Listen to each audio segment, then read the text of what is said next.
it is difficult. It's hard to explain to, a 5 and a 6, nearly 7-year-old what's going on. But no, the schools have been great in supporting them as well. No camera captured every word. No courtier dared repeat the full sentence afterward. But everyone seated inside the Windsor State dining room understood precisely what had just happened. Queen Camilla rose from her chair, looked directly across at Catherine, and made an accusation that no formal occasion was ever designed to hold. The Princess of Wales did not lower her eyes. She reached into her evening bag, unfolded a single card, placed it carefully beside her plate, and waited. Before we go deeper into what this really means for the royal family, subscribe so you don't miss a single update. The evening that broke the surface. Windsor State dinners are formal events, meticulously organized down to every detail. The Lord Chamberlain's office confirms chair placements, entrance orders, and seating arrangements in writing weeks before any guest arrives. This precision serves a purpose beyond mere decoration. It is a public declaration. A state dinner communicates to visiting governments, senior diplomats, and international officials exactly who holds authority within the British royal household and in what order. On the evening of one such dinner, 2 official documents presented conflicting information regarding the same woman. Catherine and William entered the event composed and unhurried, using the entrance typically reserved for the principal royal couple. However, Camilla's household had received a different written order indicating that the Queen and King were to lead from that same entrance first. The protocol office had failed to flag this conflict before distributing both sets of authorized instructions, and by the time the first course arrived, the underlying problem was already apparent. Camilla noticed the discrepancy before the soup was cleared.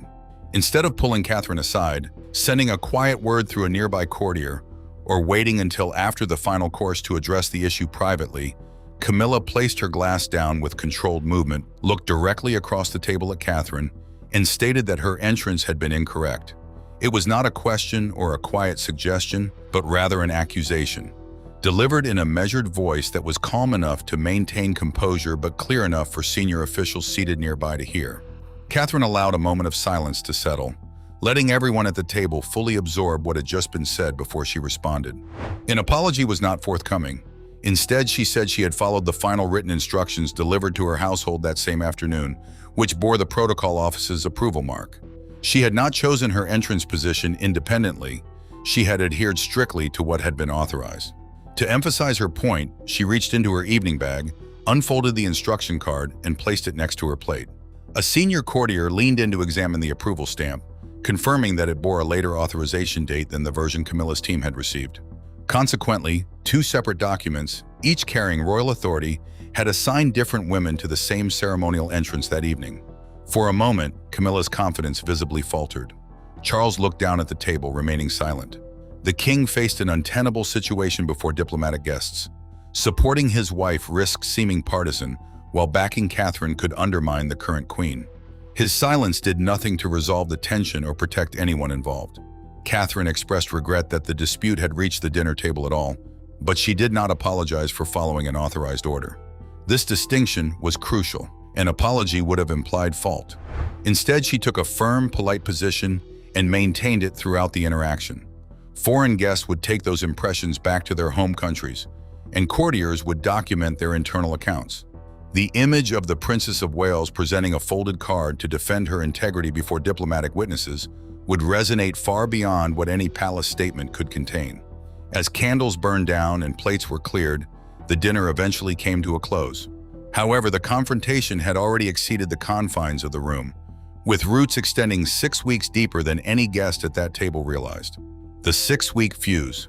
6 weeks before the state dinner, Catherine arrived at a rehearsal for an investiture ceremony, expecting nothing out of the ordinary. An investiture is a formal royal occasion where the monarch honors individuals for their public service. Catherine had been asked to present a specific award alongside the king. The rehearsal was intended to be brief and procedural. However, someone had moved her floor marker. Palace planners had adjusted the standing positions at the last minute. Catherine's indicator, the small marked position indicating where she was to stand during the presentation, had been shifted closer to the king. The reason given was logistical. The revised placement allowed the award presentation to proceed without participants having to cross an awkward distance on the ceremonial floor. It was a practical adjustment that had not been communicated to Camilla. When the Queen entered the rehearsal space and saw Catherine's new position, she stopped. According to those present, Camilla addressed Catherine directly, clearly enough for nearby staff to hear, stating that Catherine appeared to be standing in the position she believed was assigned to her. The comment was made without raised voices or visible anger, although it didn't require either. In royal ceremonies, standing positions carry significance that outsiders often do not recognize. Being closer to the sovereign during a formal honor signifies trust, authority, and proximity to the crown. Even a small change in rehearsal placement can be interpreted, as this one was, as a deliberate signal of whose influence is most valued during formal occasions. Catherine immediately responded that she had not requested the change and offered to move. She did this quickly, hoping to prevent the situation from turning personal. The rehearsal coordinator declined her offer, explaining that the schedule was already running late and that the revised arrangement had been properly approved. Camilla perceived something in that refusal that Catherine had not meant to convey. If official palace planners were repositioning the future queen closer to the king without consulting the present queen, it suggested a shift in the household's understanding of precedence during formal occasions. Camilla's fear, though she refrained from expressing more in that rehearsal room, was that the change was not merely logistical, but rather directional. Catherine left the rehearsal feeling deeply unsettled. In a private conversation later recorded in a household account, she confided to William that she feared any duty she accepted would be interpreted as an attempt to take something that was not yet hers. The prince tried to reassure her, but he understood the issue at hand. If every ceremonial placement became a competition over floor positions, the family would struggle to work together without injecting suspicion into every arrangement. Charles learned about the exchange that same night. His response, according to an advisor who later documented the conversation, was that the tension would dissipate if no one gave it significance. He genuinely believed that refusing to choose sides was equivalent to maintaining peace. However, it was not. It was merely postponing a reckoning. Over the next 6 weeks, two competing household offices continued to make small decisions, each reflecting the tension the king had chosen not to address. Catherine's team received one version of the Windsor dinner instructions, while Camilla's team held on to an older version. A staff member in the protocol office noticed that both documents remained active simultaneously and chose not to reconcile them. This choice was not random. It reflected the fact that staff had begun taking sides without any instruction from those in authority to stop. The document that changed everything. Most royal confrontations can be managed. A poorly worded announcement can be corrected, a missed engagement can be explained away, and a private dispute between family members can be quietly contained before it reaches the public. However, a paper trail showing two contradictory instructions, both stamped with official palace authority, cannot be easily managed. That is precisely what Catherine placed on the Windsor table. To understand why a single folded card carried so much weight, it's important to grasp what royal instruction documents actually represent. These are not informal notes passed between assistants. Formal instructions issued by the Lord Chamberlain's office, the senior royal department responsible for managing state ceremonies and controlling precedence at major events, carry a confirmed authorization mark. Disobeying an approved instruction can be treated as a breach of protocol, while following one should protect the holder from the kind of public accusations Catherine had just faced. Catherine had followed one instruction. Camilla had received another. The courtier who examined both documents at the table confirmed what the approval stamps already indicated. The version delivered to Catherine's household that afternoon had been revised and authorized after the version Camilla's team received. Thus, the Queen was working from an outdated document that should have been recalled and replaced, but no one ensured it was. This finding completely shifted the dynamic at the table. Camilla had entered the confrontation with absolute certainty, believing Catherine's actions were misguided, and the instructions she held seemed to validate her belief. However, the moment a senior courtier quietly confirmed that Catherine's document carried the later authorization mark, that certainty vanished. A more complicated reality replaced it, as the focus shifted from Catherine to the royal offices themselves regarding who had made the mistake. Someone had issued a revised instruction without withdrawing the original. This failure could not be attributed to a single oversight. It resulted from a breakdown in communication among competing offices, leaving both documents active at the same time. Later that night, Charles examined both documents in his private study. He came to terms with the fact that what he was looking at was not merely a clerical error, but evidence that the divided loyalties within his household had engineered a trap that ensnared two women in front of foreign guests. An internal review identified a household assistant linked to Camilla's office, who received notification of the revised instruction but chose not to withdraw the earlier version. According to the recorded account, the decision stemmed not from hostility toward Catherine, but from a desire to protect the Queen. The assistant believed that the revision would reduce Camilla's precedence and hoped the original arrangement would prevail. Charles promptly removed the assistant from all formal duties. William's response was cold and measured.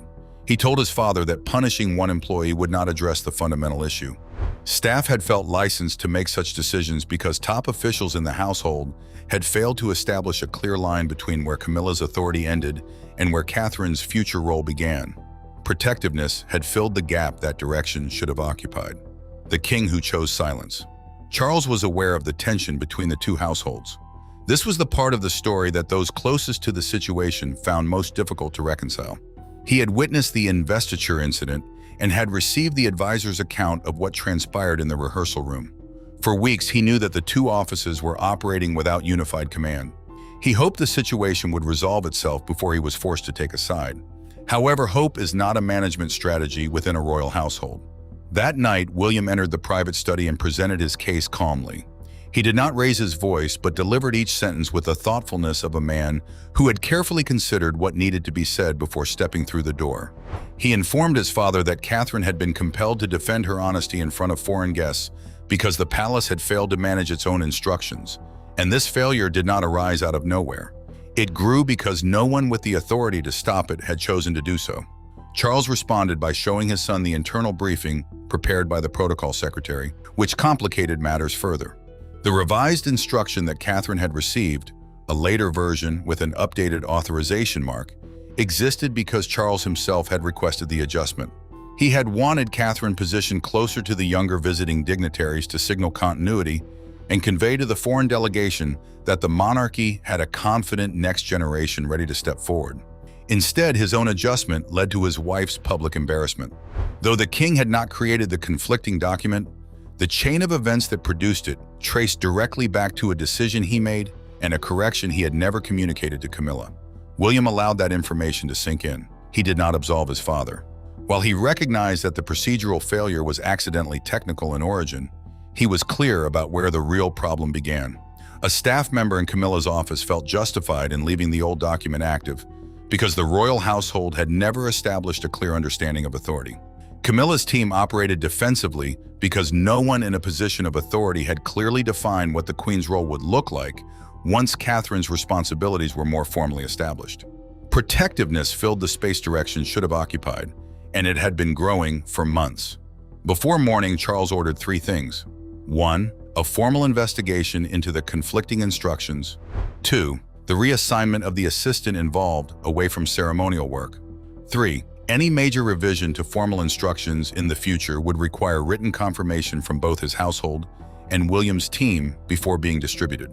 The third decision mattered most, not because it repaired the damage already done, but because it acknowledged what had caused the problem. 2 competing offices had been functioning as separate entities within the same institution. No clear structure existed between them, and no defined line had been drawn. The king, who had the authority to establish that line, had spent months choosing neutrality instead. Neutrality within a family preparing for generational succession does not protect everyone equally. It benefits those who are comfortable with ambiguity while leaving vulnerable those who need clear direction to perform their duties without being accused of overreach. Catherine had needed that clarity. Camilla needed it too. Neither woman received it. The outcome was a public confrontation at a formal state dinner, a card presented as evidence of good faith, and a king sitting alone after midnight, questioning when his silence had ceased to be caution and had become a decision. The room without rank. Catherine wrote a note by hand. She didn't have anyone help her or review it. She folded it and sent it directly to Camilla, asking for a private meeting without their husbands, staff, or courtiers who had been causing anxiety for months. Camilla could refuse the invitation. The note carried no obligation, expectation of an answer, or royal authority. A no would have been understandable. Still, Catherine felt it was important to send the note because they needed to address the public conflict in a private setting where they could speak honestly. The drawing room was small compared to other rooms in Windsor. There was no fire and no formal arrangement of chairs to show rank.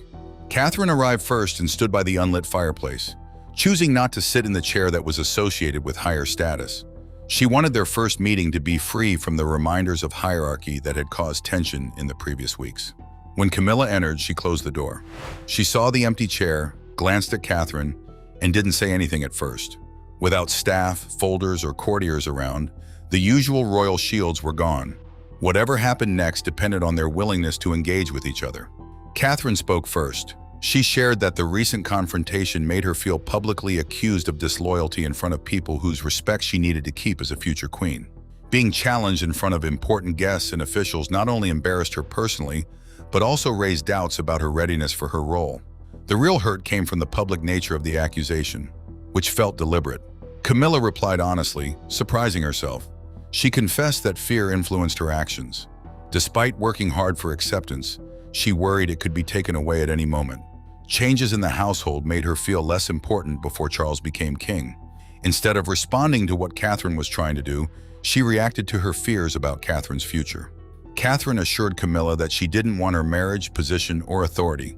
She just wanted space to prepare for her upcoming duties, no matter what happened. The future was not a competition. It was a responsibility she had to face. Then Camilla took out a state dinner instruction card from her handbag, tore it, and placed the pieces on the small table between them. Catherine didn't immediately forgive her, but she recognized the rivalry had to stop to protect William, Charles, and the institution they both served. Camilla promised to apologize directly, and Catherine promised to discuss any future issues face-to-face before they turned into household policies or instructions. As they finished, Camilla opened the door and let Catherine leave first, not as a sign of defeat, but as a new beginning. What remains after the door closes? 3 days after the Windsor State dinner, Catherine and Camilla attended a royal reception together. No official announcement or media briefing covered their appearance. They arrived and walked in together, despite the previous week's events. At the entrance, Camilla paused and waited for Catherine to join her. For a brief moment, before the doors opened, neither woman spoke. This short pause mattered to everyone present. The public saw a photo of them entering the event side by side, with no space between them. For those who followed the state dinner events, the image sparked questions about whether it showed real reconciliation or a staged performance. The key detail was that Camilla paused, and Catherine accepted the gesture without hesitation. One newspaper titled a story "Windsor Peace." A morning broadcaster called it "image management." A royal commentator stated that, regardless of what went on privately, the visible effort mattered. The monarchy's reputation relies more on presenting a united front than on whether its members always agree. All these views contain some truth. Following the dinner, specific changes happened. A protocol assistant was permanently moved from ceremonial work. The Lord Chamberlain's office introduced a new requirement. Any major changes to formal instructions needed written approval from both the king's household and William's office before they went to either woman's team. Charles acknowledged a mistake in the ceremonial instructions and confirmed that senior family members remained committed to working together. Camilla added a sentence to the official news release, noting that she should have raised her concerns privately instead of at the dinner table. This sentence was deliberate. Royal communications teams carefully choose each word. One line from the Queen, stating that the public setting was not suitable, was unusually straightforward for royal standards. William watched the joint appearance on a monitor before Catherine returned.